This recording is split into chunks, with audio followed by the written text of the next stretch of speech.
This is Melvin Key, the Security Czar, with another episode of The Way I See It, and this time we're doing a security review of DC Mayor Muriel Bowser and her executive protection team. All of this happened as Mayor Bowser took the stage for an art festival in Washington, D.C. But it just so happened that her security team is comprised of Washington, D.C. police officers who happen to be some of the best in the world outside of Secret Service and the State Department. And I'm proud to say that I'm former colleagues and friends with all three of these guys. Sergeant Reginald Powell, Officer Daryl Isom, and Officer Carlos Abreu. For nearly 20 years I worked with these guys and retired from that police department.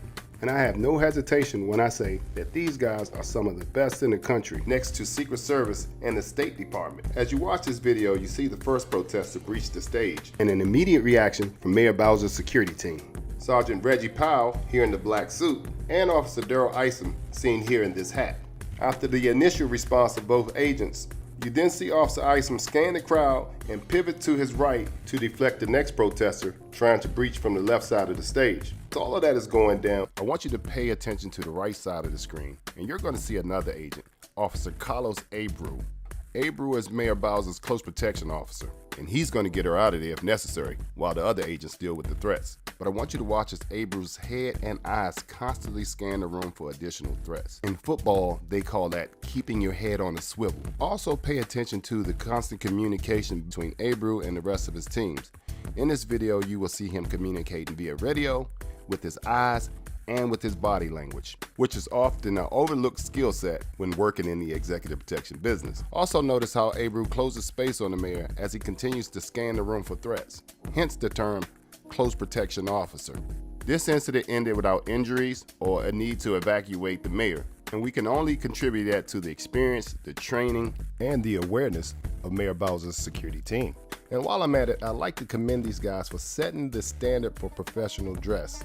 Look how well dressed these men are in their suit and ties, because often in this business, your dress and your appearance and how you look serves as a deterrent for people who would want to do harm to your client. And also the way you dress should be a reflection of your principal and put him or her in a good light in the presence of others. Now this video of Bowser's security team is a stark contrast compared to the videos that I posted of Governor Ron DeSantis and his security team on my channel. Make sure that you watch the DeSantis videos and you'll see how they handle their incidents as compared to how Bowser's security team handled theirs. You'll also notice the difference in the dress code between the two teams and how dress code can play a difference in protection. I want you to watch the DeSantis videos on their own, but I want to point out what you need to be watching out for.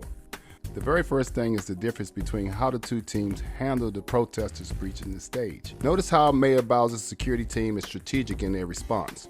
The support officers crash down on the protesters, while at the same time scanning the room for additional threats. And the close protection officer draws near to the mayor, just in case he needs to get her out of there in a hurry. Now let's compare this to the Governor DeSantis security team video, where the whole team crashes down on the protesters and leaves Governor DeSantis standing alone, vulnerable to attack that can come from any other direction in the crowd. I also like to point out the unnecessary use of force by Governor DeSantis' security team. Notice how it takes 5 agents to gang tackle a protester who had both of his hands full with a sign, as compared to how Mayor Bowser's security team gently escorted the protesters off the stage because they did not deem them as a serious threat to Mayor Bowser's safety. But when it comes to how DeSantis' team handled their protesters, in my opinion, the use of force was overkill for a protester who just wanted to be heard. As I pointed out before, because these guys protect high-profile people doesn't mean that they had the prerequisite training to do the job. Usually, the only training that they receive is on-the-job training that they receive from veteran guys who have been on the protection unit since prehistoric times. But most of the times,